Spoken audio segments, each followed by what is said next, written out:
And welcome back to the next episode of our MDCP podcast. Been a hot minute since we've put out a new episode, so we thought we'd fill your ears and eyes with some new content this week, and joined by the whole team. How are you guys? Killer. Great. Awesome. Now, last week, instead of an episode, we had a webinar, which was about becoming going from employee to intrapreneur rather than making the big jump to entrepreneur. And as we exited the webinar, there were some last minute questions, but it was too late. We'd already exited the webinar because they didn't hit the button quick enough. But I promised that we would answer some of those questions today. So a big one has actually come from an affiliate owner. Shout out to Rocky at CrossFit AmRock, asking about, and it's quite an evolved question, is how, as an affiliate owner, can they support their intrapreneurs better, or support the endeavors of their coaches that want to head down this path? Quite often, affiliate owners can be a bit threatened, I guess, from the notion that their coaches want to go and earn money and think that they're going to up and leave. Or on the flip side, though, we want the coaches, not to be a dick about it and to be empathetic to the affiliate owner and not just think about what's in it for them. It's like, how can we benefit both ends of the spectrum? So how can what I'm doing to help me earn an income, how can that support my affiliate, rather than just, screw you guys, I'm done, I'm out? Well, then you're in the full realms of entrepreneur. See you later. And that's going to lead to some conflict.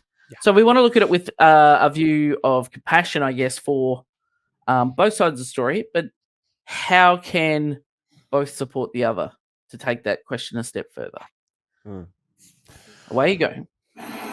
Yeah, I like that, playing on the roles of both ends. And I was imagining like two people who like were in these positions, and the coach having empathy for the affiliate owner. And I imagined what I was like when I was newer in my coaching career, and I just didn't know like what it was like as an affiliate owner. I made a lot of assumptions. We've talked about coach math before. And over time I had those beat out of me, but I think we can head a lot of problems off at the pass if coaches and affiliate owners can have more open lines of communication between the two of them. And, we've joked before that like coaches, once they understand the math of what it takes to operate an affiliate, no one's going to want to turn around and be like, cool, I want to do that. They're going to want to be like, oh, this is a really good gig that I have. I want to support my affiliate owner. And so like that right away can help to ease tensions, maybe by alleviating tensions before they happen. That would be an ideal situation. And Sam, so just like to clarify, so you mean like the owner being transparent with like, this is how it looks on my end, and this is what I'm doing, so that the coaches have a little more knowledge to the back end of it and what that looks like as an owner and as a business, as opposed to it just being a CrossFit gym, because we think everything, Lisa said this a million times, is thrusters and burpees and rainbows. Right. But there's a whole business side of it that the coaches don't really are not, keen to. Yeah. And unless you've gone down the rabbit hole as a coach, unless you've gone down the rabbit hole of, CrossFit RRG and what does it look like to affiliate and that whole process, you might not have any clue, like other than, it costs $3,000 to be an affiliate, and that's the affiliate fee. You might not know. And business owners, affiliate owners, there's definitely room to help your coaches understand better, like what the business looks like. And it's not I'm going to give them the secrets and then they're going to leave me kind of thing. It's, hey, I would encourage affiliate owners to be like, hey, this is what it looks like. I want you to know this so that as you go forth and you try to come up with an idea, you can do so effectively and you can be closer to correct on your first go. And you end up weaponizing your staff rather than keeping them in the dark for fear of them. I don't know. I know that I would be subject to being like afraid of them doing better than me, quote unquote. Yeah, I was kind of gonna go down there next, where like, is the affiliate owner approaching this from a place of scarcity? Because that's, I think that's the thing, right? It's like, you're maybe as the affiliate owner, you're afraid, like, okay, if I empower this coach too much, what if I'm out of coach? And like, you really depend on this person, and that can be really scary. But at the same time, like, if you have like a true star, a true unicorn on your coaching staff, like, you need to empower them to grow. Like, you have to see how that could potentially bring value into your affiliate. Are people going to all of a sudden want to come to your affiliate because this coach is doing a little of this, a little of that, and is really, making a name for themselves in the CrossFit space? I think that, I say we, I'm not an affiliate owner, but I am in a leadership position at a gym. So I do understand from the perspective of the schedule, how scary it can be if you have some coaches that are doing some other things, because what happens if they're busy at 5:30 a.m. tomorrow, and who's going to cover? Yeah. Yeah. And it can be that, and I think we sort of said that at the start, or Sam said that it's about that communication, is identifying that your coaches are spreading their wings, and it's having that conversation as part of, like, we think of coach evaluations as in tick and flick. Did you do the whiteboard brief? Did you do the warm up? Did you call people by names? But when we get into the deeper topic of coach development and staff development, then it's part of that deeper conversation about, hey, what do you want? Where do you want to be? How can I help you get there? How can this benefit both of us? Yeah. And I think that's a powerful thing that is often overlooked because of time, pressure, or a lack of understanding of that, the importance of that. And maybe it's as simple as doing exactly what you said. And so we shift the thinking from coach development to staff development. There's a level of ownership that feels like, at least to me, it feels like it's implied in staff development, where it's not, I have coaches and my coaches do this thing and I help develop the coaches, but the development only serves them to do that thing. It's maybe you're following the rubric from the level 2. And so it's the criteria of an effective trainer, as an example. Whereas staff development can be bigger and broader. And it implies this inclusive, hey, yes, you offer this class, but part of your staff development could be something like, PIN, which is a program that Fitfiliate offers, where we bring coaches into the back end. We show them what it looks like to operate a business, and how what the coach can do can dovetail into the greater business.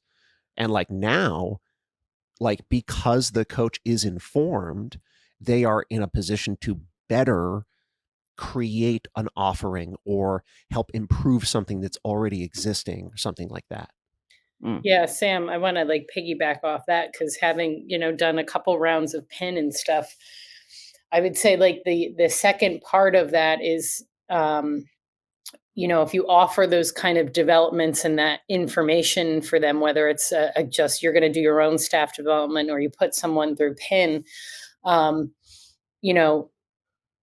not only giving them that information, but then afterwards, like following up and coming up with a plan of how you're going to then, put into action what you've learned for the coach. Like, but as a leader and a gym owner, meeting with that coach and setting that time together to be like, let's make sure this happens. What do we need to do?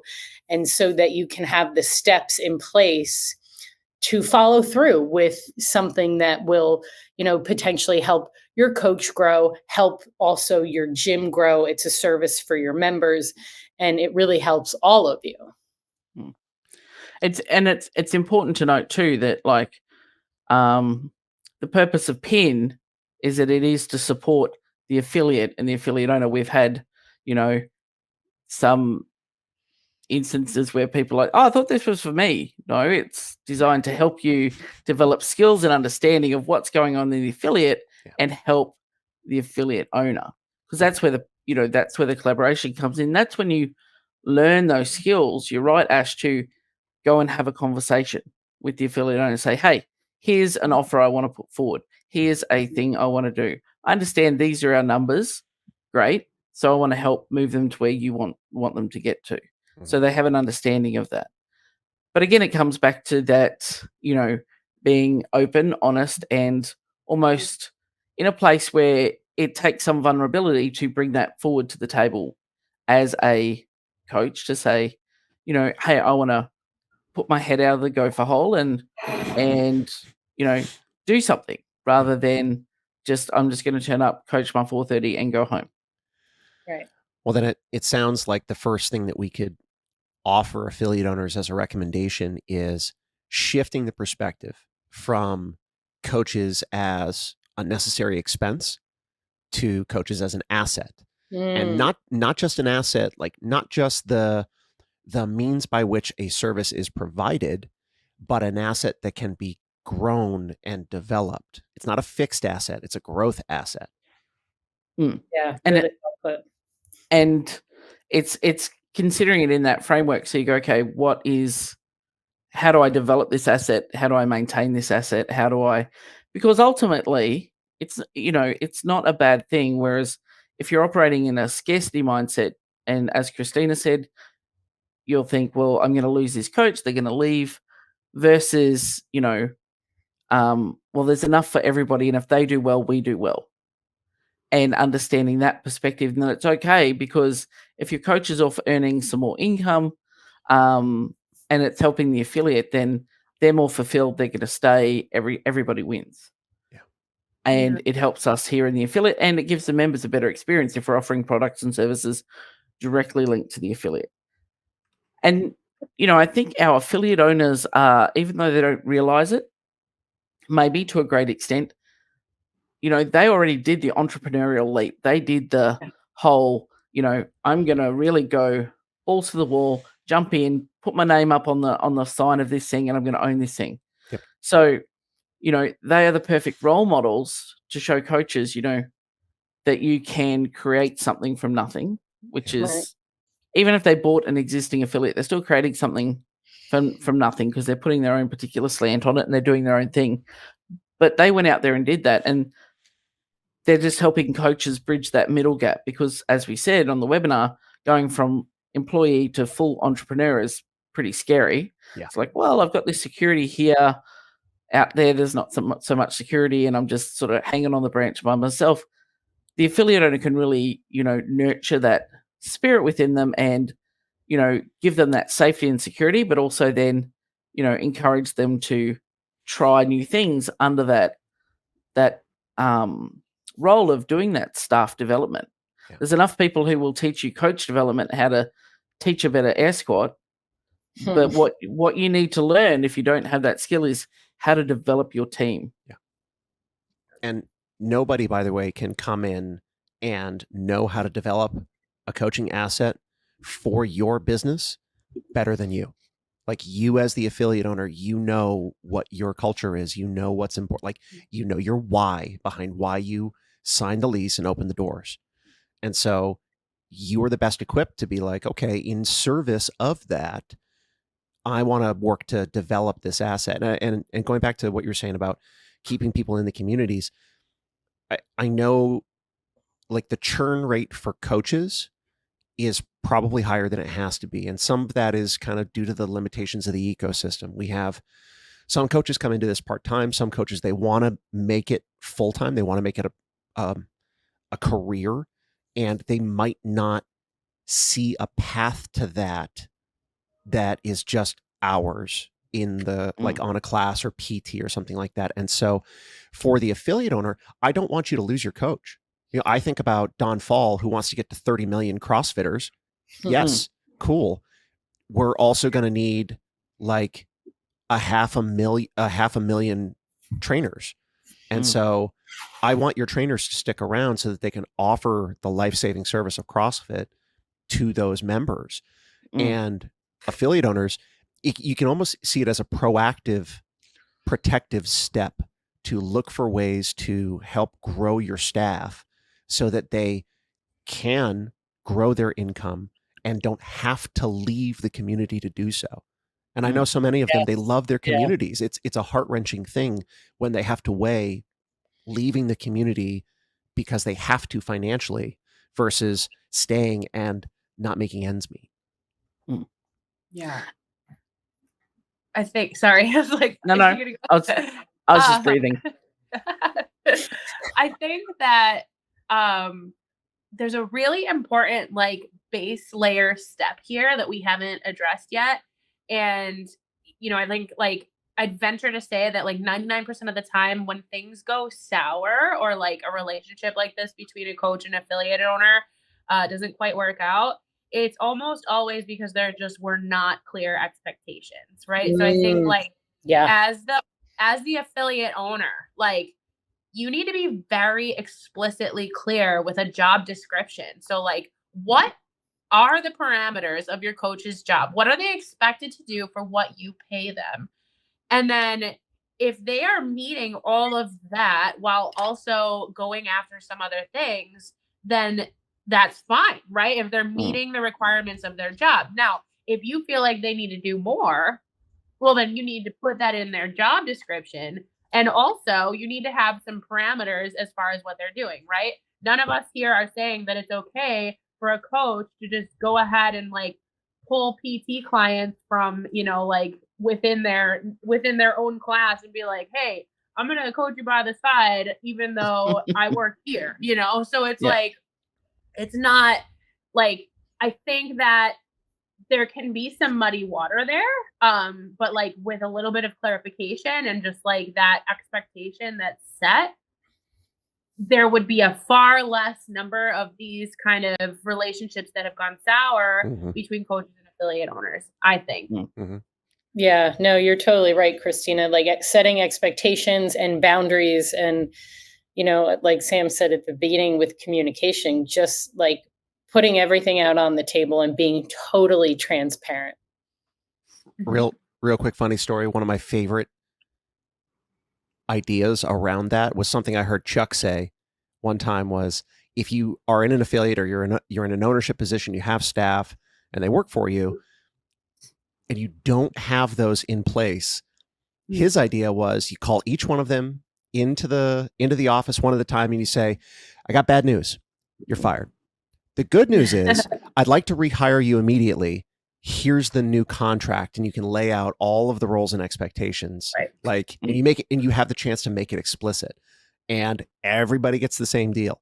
And I thought that was such a, well, it's a very distinctly Chuck answer, but also, but also like, you know, pretty elegant at the same time. You know, I don't have to worry about playing favorites. Everybody gets the same gig. And, you know, it makes you realize that it's not too late if you think, well, all these people, it was kind of like, hey, Bob, you like being here at 5 a.m. Why don't you coach the 5 a.m.? Like it's gone beyond that. It's like, well, I didn't have those when I put people on. Well, that's cool. If you're having a proper staff development process, you can introduce these at any point in the journey, and people can either opt in or opt out, and that's cool.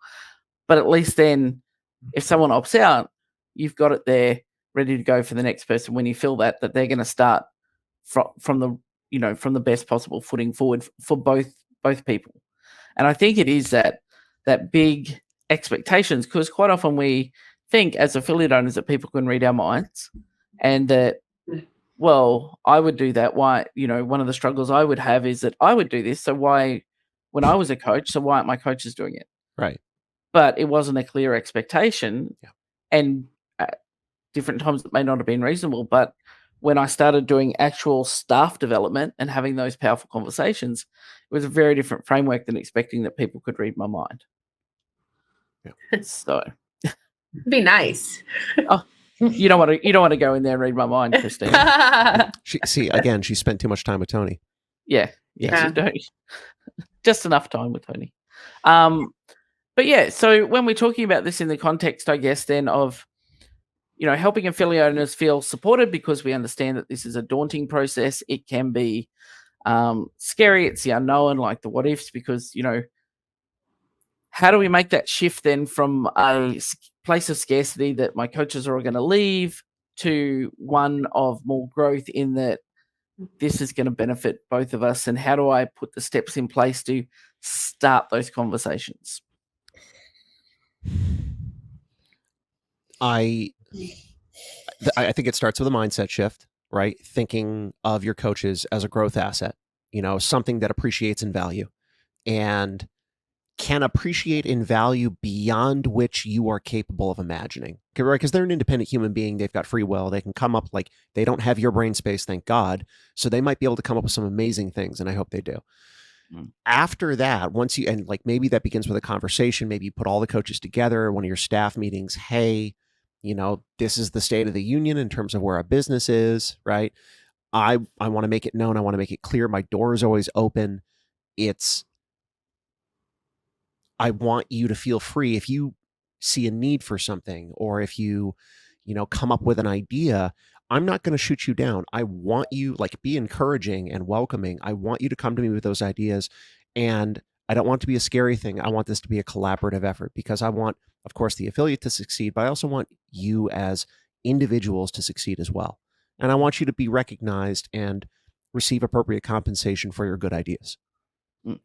And, everybody wins in that scenario, is that, they're recognized, they're valued, and we're fulfilling, as a coach, you're compelled, or maybe not, but generally most coaches will tell you they're compelled to save and change lives. Yeah. That's why I'm a coach, regardless of what that looks like.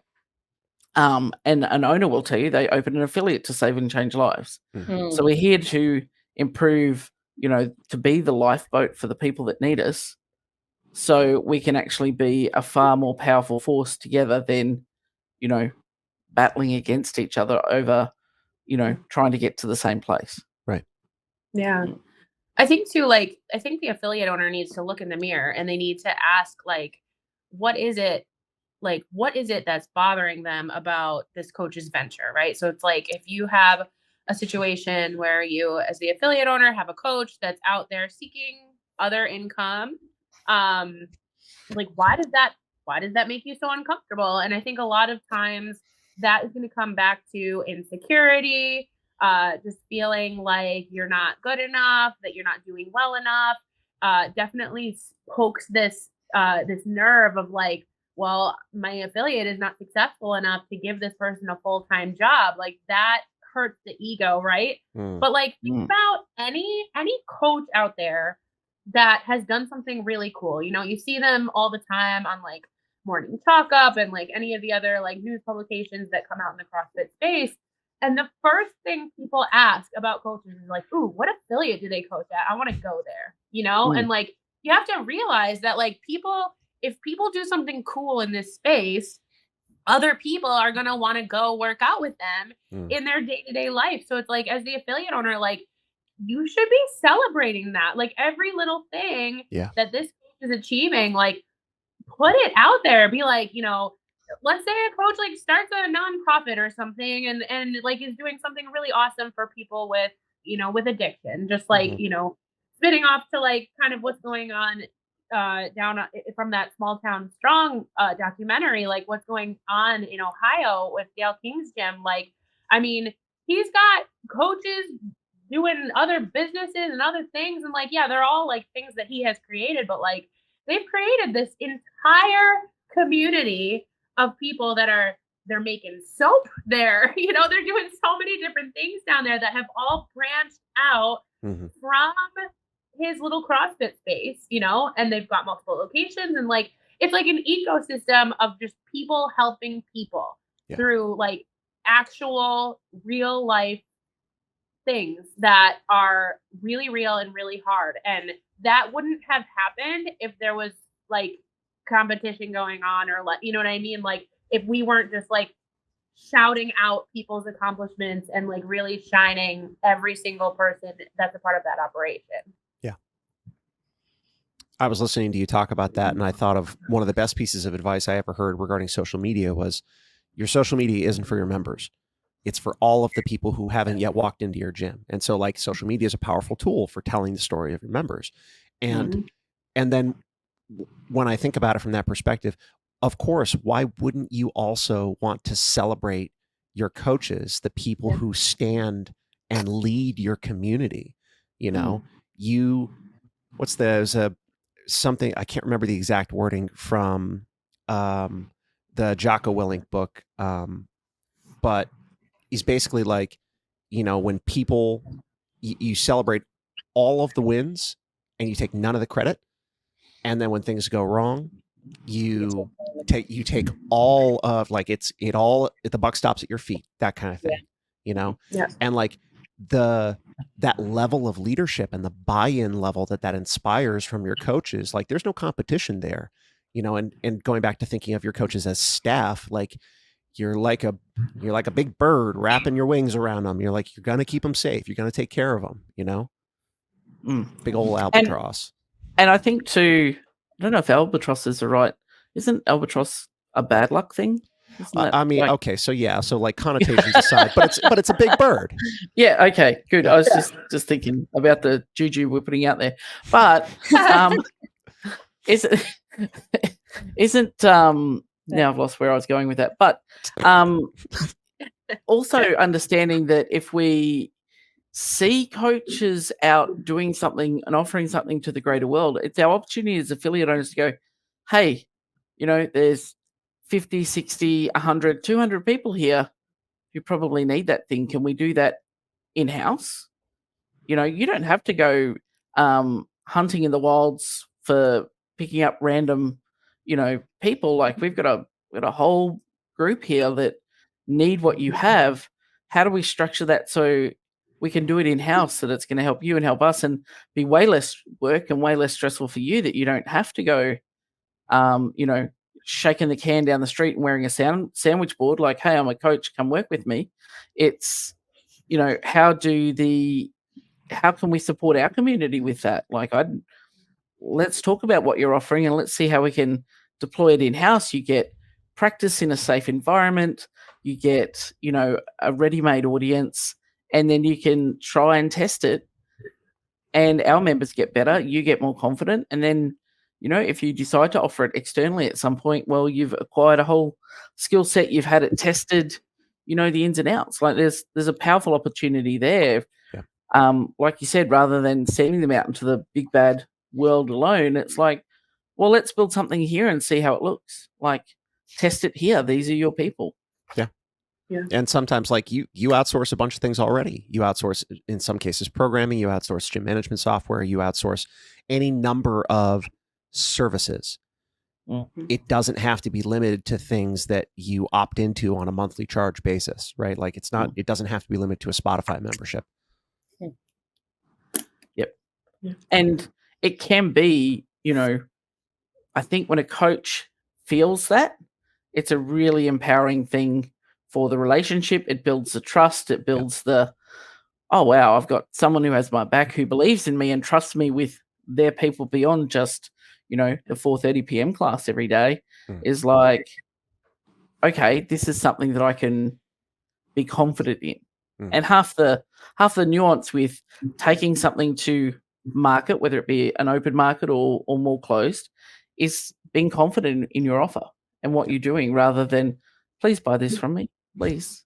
It's, if you can go in with the confidence of this will change your life, and then if it does, you know, blow up and it's amazing and fantastic, then you've then got data of like, this program will change your life, or this widget, or whatever it happens to be.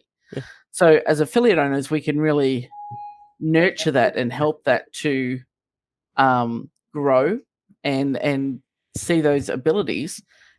And, you know, some of your coaches then also may go down the path, go, you know what, that's not really it for me, but I'd really like to be more collaborative with you in helping with the gym initiatives. So how can we do that? And, you know, they may go, actually, you know what, I don't want to run this whole thing by myself. This is just weird. This is not my jam. But hey, I'll sit down and come up with things for you in the gym, and we can work collaboratively. And it really helps people figure out, as you guys have known on your particular journey, it took a few goes to figure out what your thing was. Like, where do I land? What am I most comfortable doing? Yeah. And once you figure that out, you're like, cool, now I know what my superpower is. I can use it to do the most good. Yeah. So, you know, there is that option as well, which is not a bad option. It's not a bad thing. Everybody's still winning.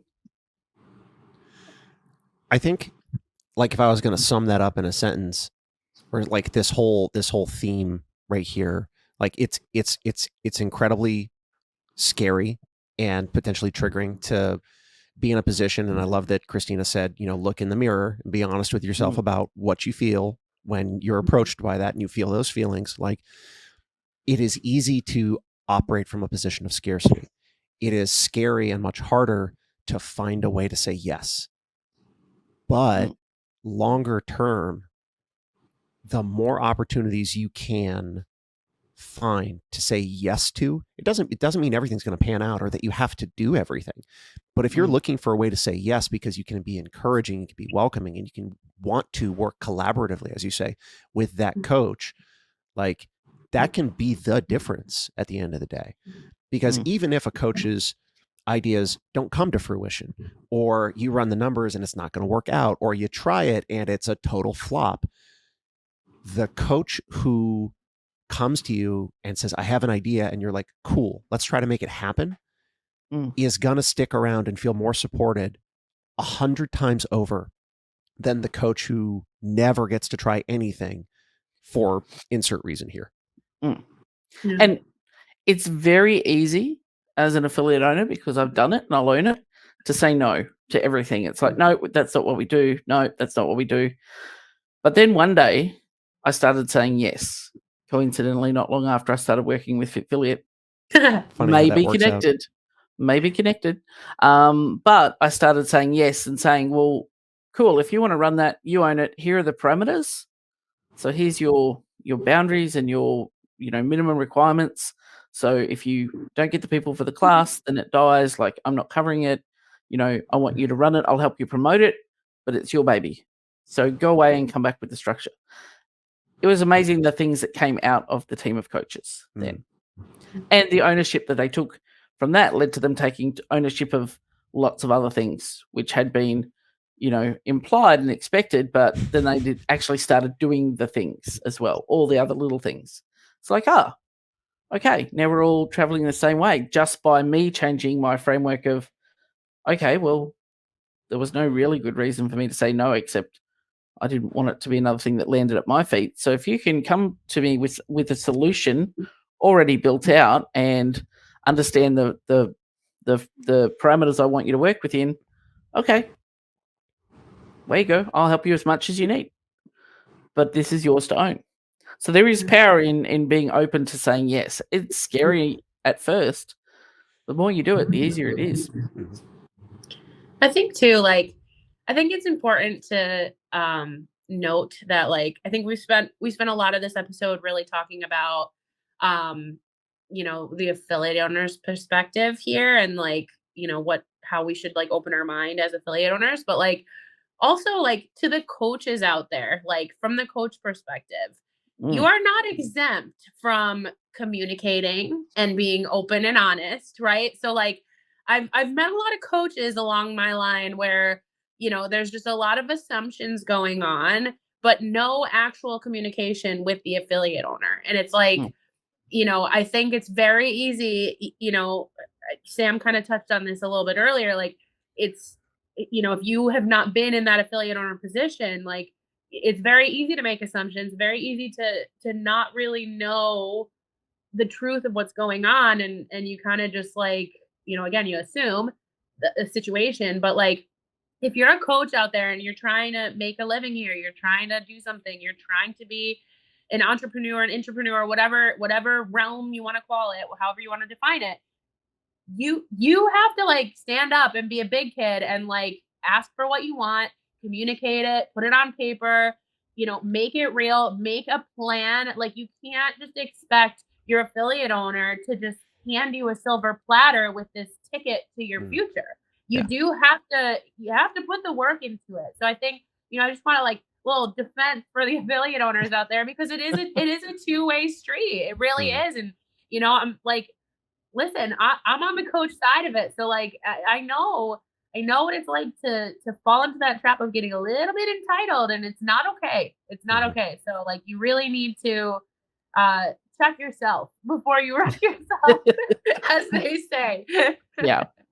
And that's absolutely true, that, we're asking the affiliate owners to be brave and uncomfortable by saying yes, or going in this path. But coaches, you need to use your big person words, and if there's something that you want or you need, like, again, don't assume that the affiliate owner is a mind reader, as much as we've said they shouldn't assume that you're a mind reader.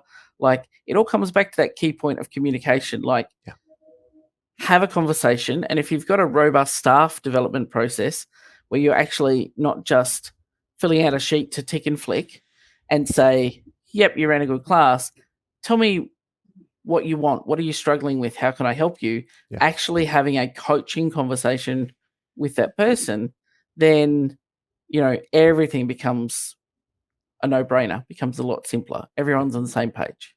And it's just about having those conversations and being prepared to have those conversations. Yeah. And I think, Christina did a great job of kind of teeing up the next half of this, which is like, coaches, like, you can't be passive. You need to do something. And if you're like I was, and you're unsure of how to do those things, you can start by saying, can you please help me?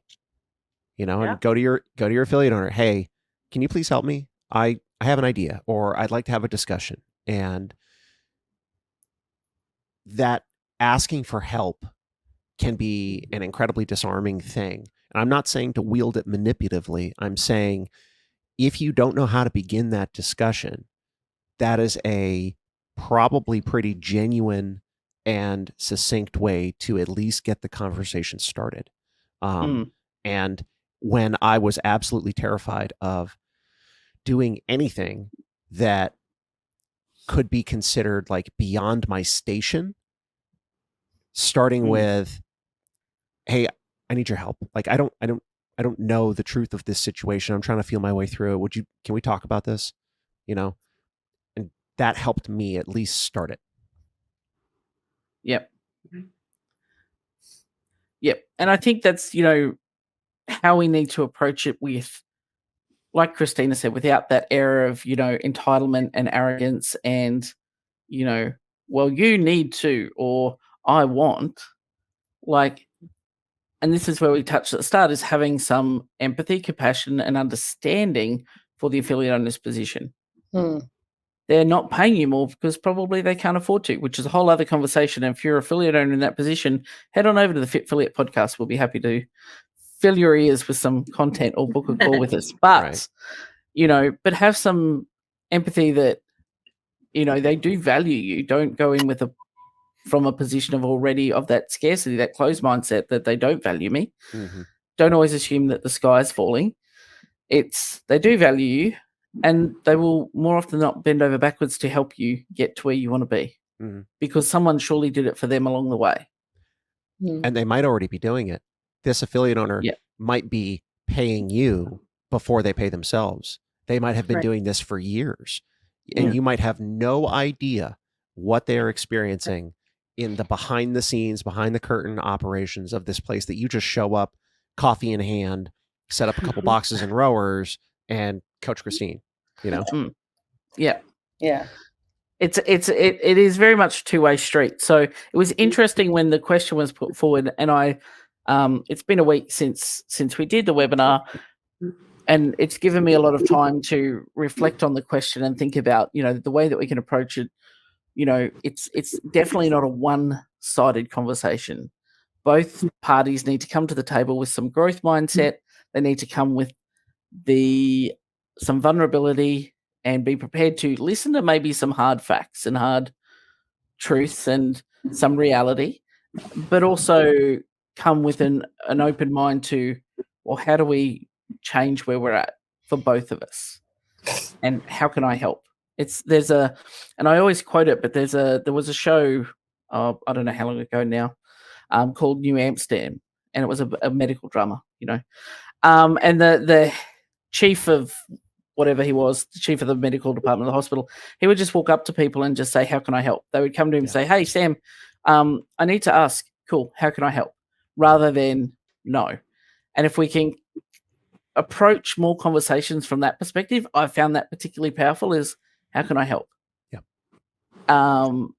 And that's from the coach approaching the affiliate owner, and the affiliate owner listening to the coach. How can I help? If you don't know how else to have a conversation with somebody about what they need or how to work with them, start with that question. Mhm. How can I help? And maybe, that's a good question to start with your prospects and leads that come into the gym, which is a whole other conversation, but how can I help? Yeah. Rather than what can I sell you? Yeah. Very different approaches. All right. As we start to put a pin in this one, final thoughts, Sam. Be brave. Keep the lines of communication open and assume good intent. Awesome. Ash? Yeah, transparency, vulnerability, and adaptability, I think, are like the 3 words that come to mind of like communicating with your affiliate owner when you want to do more. And right back for the affiliate owner when your coaches come to you. Yep. Awesome. Christina? If you want to go far, go together. Yes. Stolen from Sam. Sam definitely said that like last week or something, but I stole it from someone else, so that's okay. Reiterated. I was gonna say that's Go far, go together. Yes. Yeah. And I think that's a really positive note to wrap this one up on. I think there are a lot of interesting thought bubbles here. I don't know that we provided a bespoke solution for affiliate owners or coaches, but lots of things to think about in your approach and how you consider things and how you can possibly navigate this kind of area so that everybody succeeds, which is what we want. We want everybody to win. We affiliate are here to protect the affiliates and the affiliate model, but more so the affiliate owners. And we also want to protect the coaches as they're an integral part of that ecosystem. And without coaches, we can't lead our mission and our just causes and our whys of changing and saving lives. So we'll need to help each other. Beautiful. Amen. Awesome, guys. Fantastic. We have a special guest coming on next week's episode, so keep your eyes peeled for that. We have the one and only Farron from Virtuous Coach coming on to talk with us about improving your member experience in the class and how that adds value. So as a coach, that's super important. So looking forward to digging into that one with you guys. But until then, we'll see you next week. All right. Bye.